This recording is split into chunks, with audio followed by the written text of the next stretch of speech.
안녕하세요. 언제부터인가 편의점이 맥주의 주 판매 채널이 됐습니다. 주 판매 채널이 된 지도 이제 꽤 오래됐죠. 그리고 최근에는 이제 편의점에서 이제 맥주를 이제 살펴보면 이름이, 상품 명칭이 너무 톡톡 튀어서 사람들이 깜짝 놀랐죠. 그 상품 명칭을 보면서 색다른 재미, 즐거움을 누린다라는 겁니다. 우리가 유통해서 많은 상품을 산다라고 얘기할 때 왠지 격이 떨어지는 것 같고, 브랜드를 산다라고 하면 왠지 제가 좀 있어 보이는 거죠. 결국 상품이 브랜드이고 브랜드가 상품일 수 있지만, 물론 서비스가 브랜드일 수도 있고 여러 가지가 함축되어 있는 거지만, 상품은 되려 좀 우리가 낮게 취급하고 브랜드는 좀 있어 보이게끔 생각하는 경향이 많은 것 같습니다. 근데 그 네이밍, 이름 이런 것들이 또 우리 사람들의 마음을 또 훔치려고, 매혹하려고 하는 것 같습니다.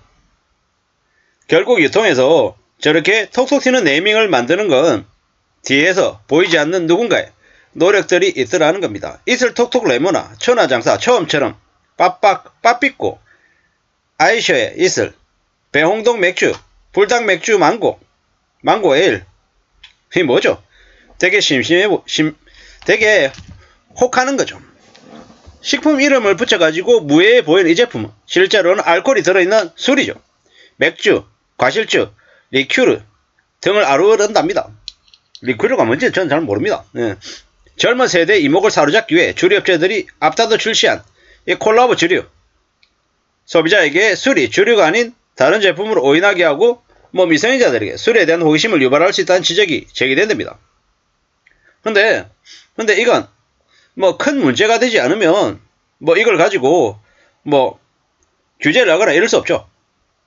실제로 상품 중에 이런 건 있었습니다. 이런 거 있잖아요.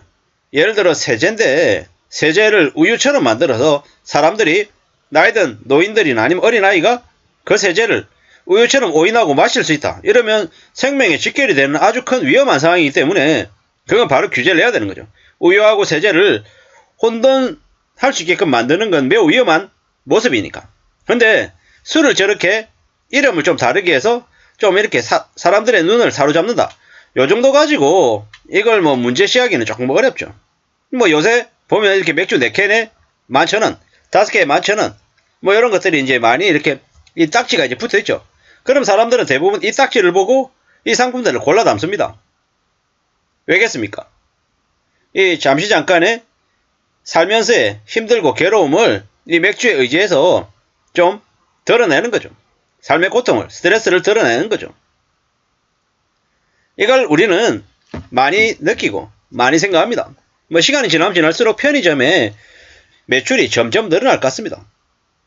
좀 생뚱맞은 얘기지만 나중에 시간이 될 때, 기회가 될 때 편의점 주식을 살펴보고 편의점 주식을 좀 사놓으면 좋겠다라는 생각을 해봅니다. 편의점 주식을 사놓으면 나중에 괜찮을 것 같습니다. 좀 주식의 수익을 같이 나눌 수 있을 겁니다. 그렇게 생각하고 보면 어떨까, 이런 생각들도 좀 들었습니다. 우리가 살면서 이런저런 생각들을 가지죠. 많이 느낍니다. 많이 배웁니다. 뭘로?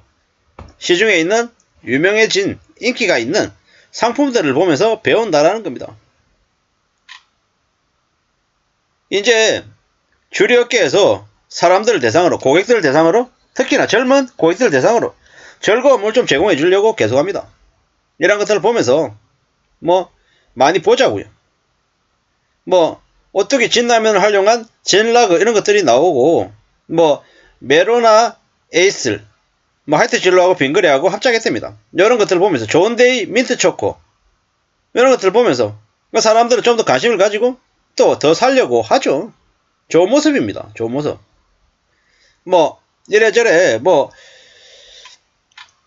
청소년들을 이렇게 현혹시킨다. 그래서 국정감사에서도 언급이 됐답니다. 하지만 좀 봐야죠. 그래서 식품의약처에서 주류업체 상대로 해가지고 주류제품 표시 관련해서 협조 공문까지 보냈답니다. 주류하고 술이 아닌 식품 과의 협업 제품 증가로 소비자가 주류를 음료로 착각하거나 주류에 대한 친화적인 인식을 심어준다.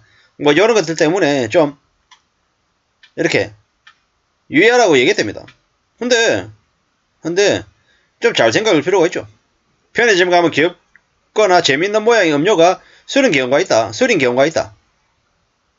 뭐 청소년들이 호기심 때문에 그 술을 몰래 마실까봐 걱정된다라고 했는데 뭐 보자고요.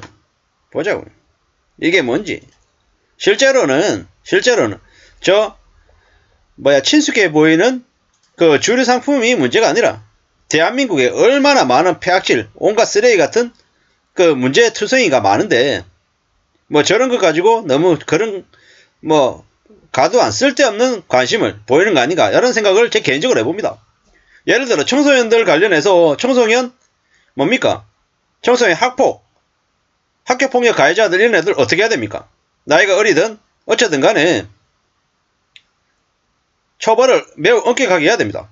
예를 들어서 학교폭력 관련해 가지고 처벌을 받는다. 그러면 그 처벌 가해자의 학교폭력을 저지른 그 가해자의 부모 재산 엄청난 타격을 줘야 되는 거죠. 학교폭력으로 만약에 처벌받는다 그러면 벌금 1억, 벌금 3억, 벌금 5억 이렇게 강제 추징 혹은 그 청소년이 강제 노역해가지고 그 1억을 그 3억을 벌금으로 내게끔 만들면 학교폭력이 생기겠습니까? 안 생기겠습니까? 안 생깁니다. 대한민국에 세수도 부족한데 그런 식으로 벌금으로 처벌을 하면 어떻게 되겠습니까? 사람들 돈 앞에서는 끔찍하잖아요. 뭐 학교폭력 그렇게 해야 된다. 그리고 청소년들 상대로 해가지고 불법 대출해주고 하는 그런 사기치는 그런 놈들 마찬가지. 벌금으로 아주 센 과징금으로 때려야죠. 청소년 관련해가지고 온갖 유해한 것들이 얼마나 많은데요. 청소년 상대로 해가지고 뭐 불법적인 일을 저지르는 그런 놈들 관련해가지고 엄청난 그 과징금을 때리는 거죠.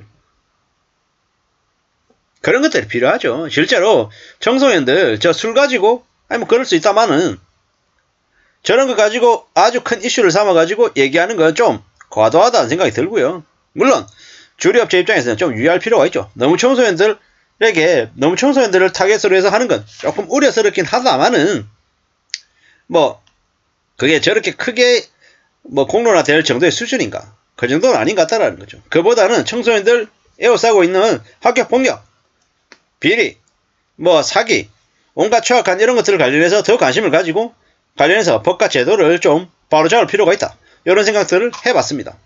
감사합니다.